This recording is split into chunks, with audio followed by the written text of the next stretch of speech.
Hello my friends and welcome. In this video I want to speak about really important news, so important that they could decide the outcome of the war in Ukraine. Yesterday a big article was published by Bloomberg where they say about possible deal between Russia and the United States. Business deal. So all of those, just imagine, 7 visits of Vitkov to Moscow, later on accompanied by Kushner, and multiple of the visits of Kirill Dmitriev, who is an advisor of Putin, economy representative of negotiation group to United States. All of that was done not for Ukraine, not for the peace deal. Instead, everything of that was done to achieve some of the profit for the United States and for Russia. As Zelensky noticed a few days ago, according to Ukrainian intelligence, they say about 12 trillion deal. Possible one. They do not specify for what time, maybe for 1 century or something, maybe this is the variant. But for the countries Russia with around $2 trillion GDP, to make a $12 trillion deal, I would say it's not possible. So I want to read out all of the points of this prospect of the deal, maybe a deal draft that was published by Bloomberg article yesterday. There are not many points, just 7 of them. But I want to tell whether those are realistic to achieve or not. And later on I will tell why this deal potentially is not that great for China. And China, of course, will be against it. The name of the article is Russian Memo sees return to dollar system in pitch made for Trump. So the Kremlin set out proposals for wide-ranging economic partnership with Trump administration, not with America, with Trump administration. This is very important, including Russia's return to the dollar settlement system. Proposal details, 7 points, and we're gonna go through the first one. So a long-term contracts to modernize Russia's fleet of aircraft plus potential United States participation in Russian manufacturing. Well, here they do not specify what kind of the manufacturing. Is it relative to the aircraft or general manufacturing? Well, if they start the sentence from aircraft, maybe it's the cooperation in aviation industry. And immediately it tells us that there is aviation crisis in Russia. Transportation for such a big country are made mostly by aviation and railways. But still, there are lots of the towns in Russia, not even speaking about villages, which are mainly isolated, and aviation transport is crucial for them. Aviation is in deep problem. Spare parts, sometimes they appear in Russia to maintain the Western-made stolen aircraft, mostly Airbus and Boeing, but those supplies are irregular and illegal, so Russia potentially cannot rely on further perspective. They need constant support, updates of the navigation systems and everything of that. That's why they continue to cannibalize those airplanes to maintain part of the fleet flying. But it's very risky and it cannot continue for many years ahead. The Soviet heritage airplanes, they're mainly gone, and Russia cannot still produce massively, for example, their MS-21 commercial airplane. Even though they say, oh, we're gonna change the production of the spare parts in Russia, but in Russia it is not possible to do it. Maybe they need to spend several years to obtain spare parts from China for the future perspective development. And I personally know several of the shadow schemes of how Russia obtains the spare parts from Western manufacturers, from Boeing also. And you know, recently Donald Trump lifted sanctions from Belavia. That's the main airline of Belarus, and they fly to Russia massively, so they may stay there on technical maintenance, and their airplanes also could be cannibalized by Russians. They might remove some of the spare parts, then order the spare part from Belarus. It might be delivered also with Belavia airplane to manufacturing facility, and that is how they work. Sadly, not just Belavia in the scheme, but also some of the airlines of Georgia. They fly Boeing 767s, and there are lots of the Boeing 767s in Russian Federation. They require maintenance. So with aviation, it is understandable, but it is just a beginning of this wide deal. Actually, they want to have a full-scale partnership. The second point, joint oil and LNG ventures, including offshore and hard-to-recover reserves which take into account previous United States investments and would allow American firms to recover past losses. The situation is similar to what happened in Venezuela before. Russia basically nationalized companies' properties. Like they nationalized those airplanes, which I mentioned to you before. That's why I called, and everyone calls, that Russian companies had stolen those airplanes and they do not even pay leasing fare. They just use those resources of the engines, of the frames, and they fly. The same with United States companies. And they had the common venture, as they say, joint oil and LNG. LNG is a liquid gas which is mostly distributed by tankers right now, because Russia lost those Nord Stream 2 pipelines which were blown up by someone. Well, some say that those were Ukrainians just on some of the sailboat. And about the second point, I already have the question, because United States, they also produce LNG, and for them the situation, then Russia cannot sell its oil and gas, by the way, to Europe is very profitable. Now there are way more ships coming from the United States full of oil and gas, not just to Europe, but also to India. And it was the key factor for Donald Trump to apply sanctions on Russia and to force India to purchase less of the Russian oil. So for me, it's hard really to understand how two of the countries that produce fossil fuels, oil and gas, how they may cooperate if they're competitors on the same market. For Europe, for entire world, here it even contradicts with the current actions of the United States of how they capture the tankers of the Shadow Fleet, which transport also Russian oil, and sometimes even the tankers in the Russian registration. So how they want to cooperate in the sphere, for me, it's a mystery. Well, before, several months ago, the last year, after a mineral deal with Ukraine was signed, Putin also mentioned that they might sign the same deal with the United States and have the common share in natural resources of Russia.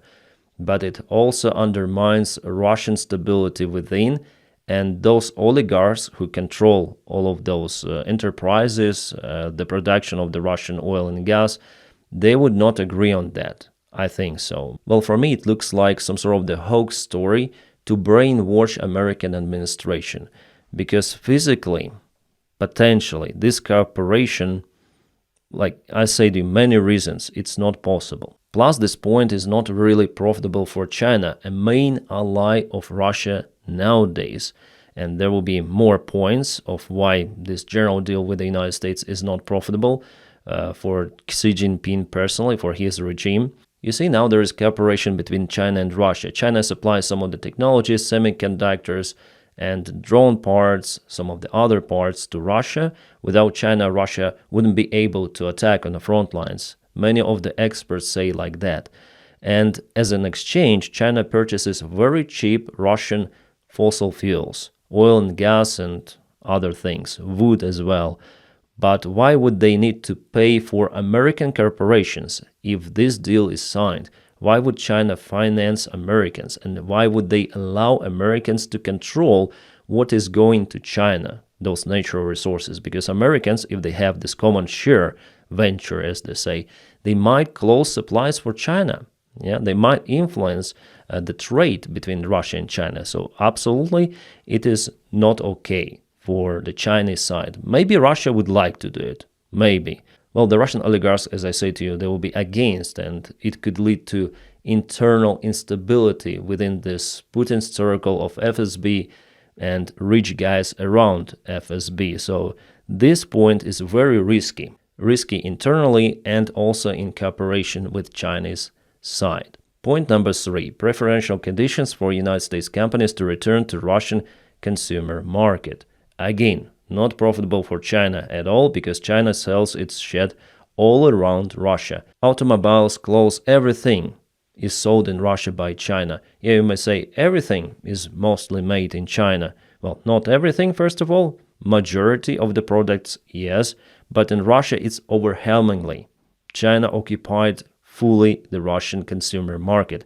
So United States, they want to go to it, but again, United States companies, they were not presented that much in Russia. iPhones, they're also for sale in Russia. They don't have those functions as we have, for example, in Europe or in the United States, Apple Pay is not working, some of the features are not working, but still distribution is there. But let's be honest, what else United States wants to sell in Russia? Why would they need this consumer market? Ford vehicles? Harley Davidson? Like what particularly? Well, what I see here is just banking system. They require Visa and MasterCard. Those are American companies. Russia established its own Mir system, which is very restricted, and Russian economy cannot boost up with internationally approved payment systems, like I already mentioned you. And European Union, by the way, wants to come out with its own payment system to be independent from the United States. But Russia somehow wants to be dependent on the United States. So preferential conditions for United States companies is also bad for China. They would not agree on that. And if Russia is so dependent on China nowadays, why would China support Russia in the war against Ukraine? So Bloomberg actually did a very great job leaking this document everywhere for our Chinese partners to understand that deals with Russia, they do not worth the paper they're written on. And Russia is like that to everyone, every neighbor, and China is one of the Russian neighbors. They're not friends, but they have ideological similarities, and now cooperation, temporary cooperation. And point number 4 here tells about cooperation on nuclear energy, including for AI ventures. Okay, so again we are coming to this crazy idea of Donald Trump and some of the crazy members of his team who called to use even Zaporizhzhia nuclear power plant, which is temporarily occupied by Russia, to feed the data center of AI, a big one. Well, as for me, and I read lots of the articles about AI, those data centers, I tend to agree that it's just a big bubble, so the long-term investitions will bring absolutely nothing in that sphere. It doesn't mean that there is no future for AI, but now it's been boosted to absolute nonsense. Mostly it is marketing. Everything is AI, and crazy videos are being generated. We all see it, and it's just delusional thing of how AI used or being used. So this cooperation on nuclear energy, I think it's mostly about Zaporizhzhia nuclear power plant, and still there is no agreement. Russia wants to control the power plant and sell the energy to the United States and maybe partially to Ukraine, who knows. There were lots of the different statements coming from negotiation teams.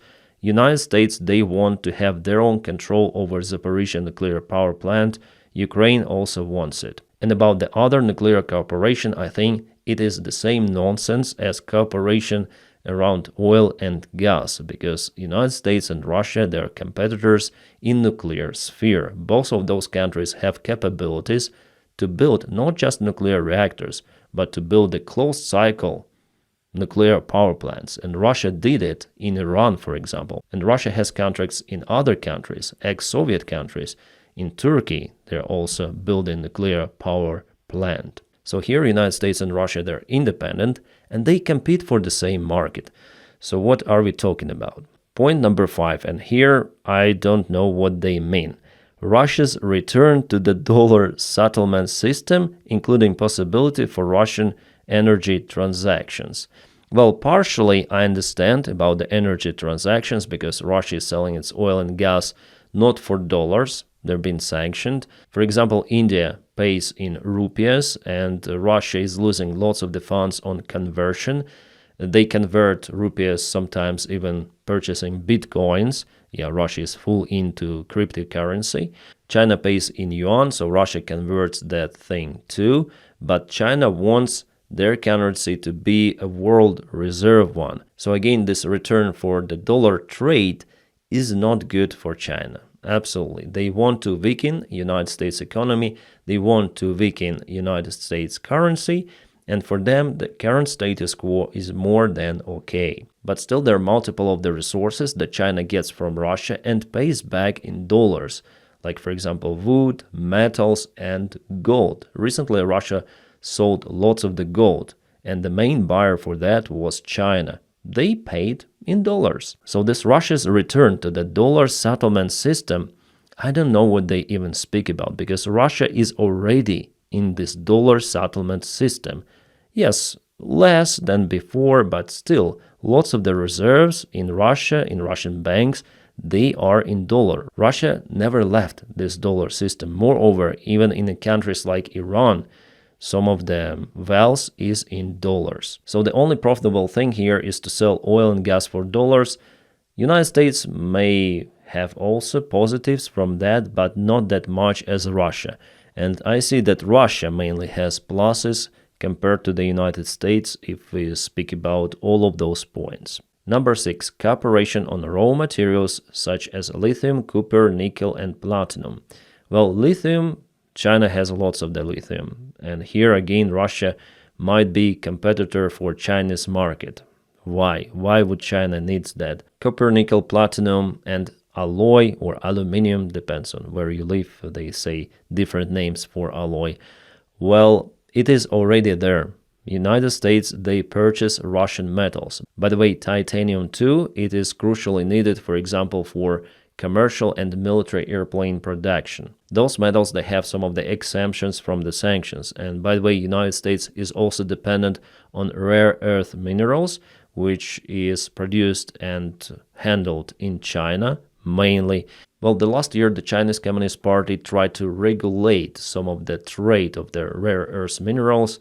It was an intimidation act towards the United States after Donald Trump applied some of the tariffs on China. Now they do not speak about it any longer, but the United States and also United States military production really depends on Chinese rare earth minerals.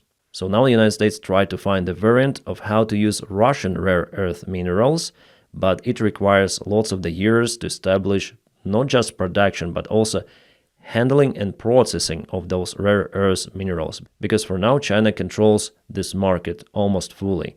Handling, production, development, supplies, even for the rare earths which are not being digged out from the Chinese soil. Everything goes to China at first. And the last point we have here, point number 7, working together, United States and Russia, to push fossil fuels as an alternative to climate-friendly ideology and allow low-emission solutions that favor China and Europe. So again, they say about this climate-friendly ideology is something really terrible and bad.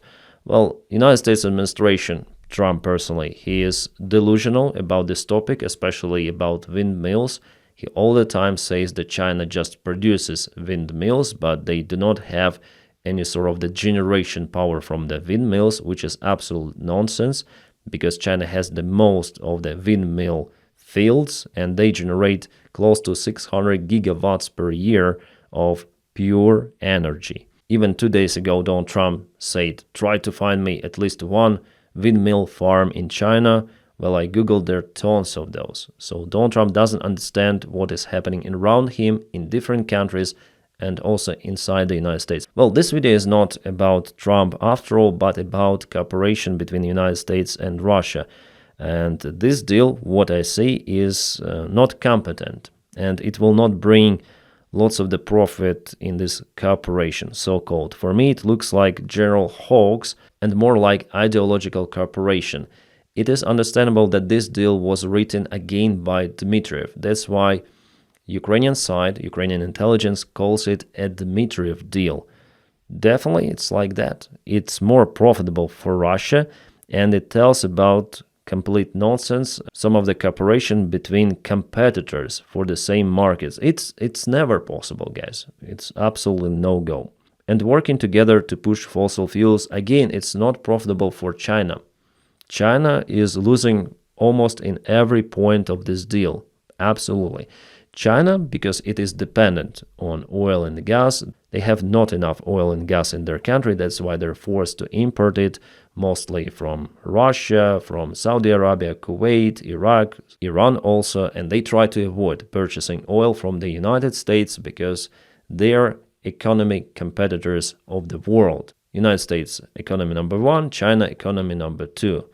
But we see more cooperation nowadays with China. I mean, Europe really is getting closer with China as well as Canada, for example. Well, Russia is totally dependent on China, but this deal undermines relations between China and Russia, which is very interesting. But yes, about fossil fuels, because China is really dependent on that energy, they try to develop renewable energy. So this kind of, what they say, climate-friendly ideology is profitable for China. That's why they put record numbers of the solar panels everywhere, solar panel factories they have windmills, they have nuclear energy. They try to minimize their dependence on other countries in purchasing fossil fuels, oil and gas. So why would they need more fossil fuel dependence? Why would they need this cooperation between Russia and the United States?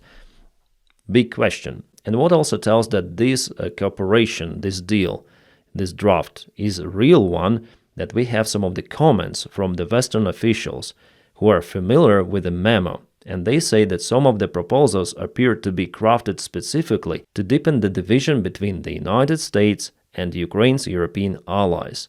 Definitely. Many of the points that are not profitable, not just for China, but also for Europe. Other points of this draft are distant promises with potentially big numbers that attached, and that might trigger Donald Trump's, of course, reaction, because then Donald Trump and Davydov, by the way, then they see those numbers like trillions of the dollars, their brain completely switches off, and they may step over the war in Ukraine to have this multiverse deal. But de facto, some of the proposals will never materialize because it is nonsense. But judging on the competence of the White House administration, they might get triggered by it, of course. Officials also noticed that it is likely that Kremlin would want to pivot away from China because Beijing has become a crucial supplier of components in raw materials for the Russian war machine, since Western sanctions shut off other sources. So yeah, Kremlin understands its full dependence on China. And a couple of years ago, there was an analysis published by the Russian FSB. FSB is basically the Russian intelligence. It's like American CIA.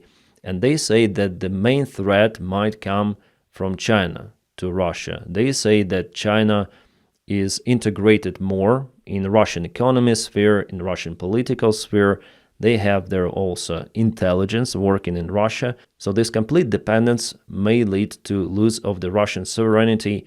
And they say it like that in this report, that Russia could be even conquered by China. They do not specify whether it's the military action or using soft power, but they are very aware about this cooperation, let's say. So this relation may look okay on the screens, then we see the news, then we see those parades, but actually it is not what Russia really wants. Putin sees himself not as the Asian leader. He sees himself as the leader of a powerful ex-Russian empire or ex-Soviet Union, and mostly he wants to have his respect from the Western countries. Why am I telling like that? Because he says this stuff, that he wants to have respect from the West, that Russia is also like a Western country, but he sees the part of Europe, the vast part, as his own sphere of influence, and he doesn't hesitate to use military force, for example, in Ukraine, to show that Russia has mighty power to conquer neighbors using military. But we say that it's not working. The war in Ukraine really grinds Russia down, and now Putin isn't desperate. He's looking for the possible solutions, even publishing those deals or negotiating about those behind the curtains. Those deals may undermine relations with China. Nevertheless, Putin wants sanctions to be lifted, and he also wants his army to be supplied by money, by oil, by this cooperation from the United States. From the United States, I don't see profit here for America at all. Well, I may understand why Donald Trump may think that this deal is profitable for him, because his idea is to put Russia against China. He wants to make Russia some sort of the friendly state, and even feeding Ukraine to Russia is like one of the main options. That's why Donald Trump pushes Ukraine to capitulate. That is the point. He wants to have friendship with Putin against China and to control Russian production, Russian fossil fuel trades. That's the main goal, and that is what this deal is about. But de facto, it will not happen because Russia cannot be allied to the United States. They are very different, and again, they're competitors for the same market. So I don't think it is really possible. Well, if White House administration is that incompetent to propel this thing, maybe they might sign something, even without any sort of the ceasefire, at least in Ukraine. So it's the task of Putin to have defeat for his army and to continue in parallel the war in Ukraine, to have sanctions lifted, to have this extra cooperation.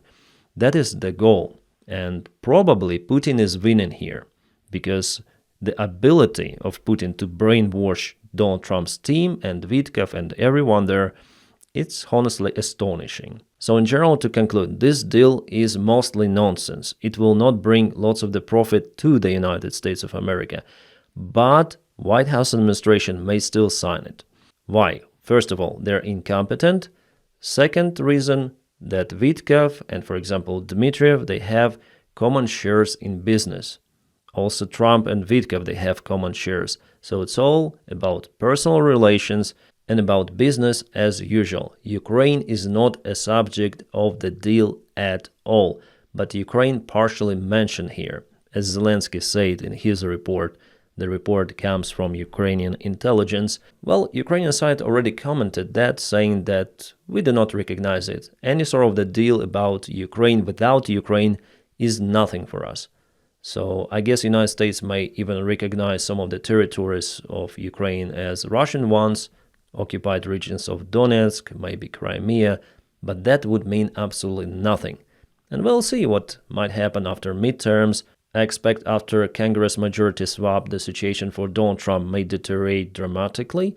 Not significantly, it will not lead to the real impeachment of Donald Trump because he still has majority in Senate. So we'll still have to wait till 2028 elections, and maybe after that time something might change. We'll see how it goes, guys. So it was just me yapping about this American-Russian deal and how potentially it might influence Ukraine. Lots of the information coming. We'll see in the coming days whether this deal could be officially proposed by Russia or announced by American side. For now, this information is just in legacy media sources, but the source is more or less reliable and they refer to officials, comments. I think it's like that, yes, especially knowing that the Ukrainian side already warned about the same deal. My friends, thank you so much for your kind support on Patreon and also membership of the channel. You're making this content possible. Also, please don't forget to press your like to this video and subscribe for the channel to boost the video in YouTube or Spotify algorithms. I wish you all a peaceful sky wherever you are and have a great time.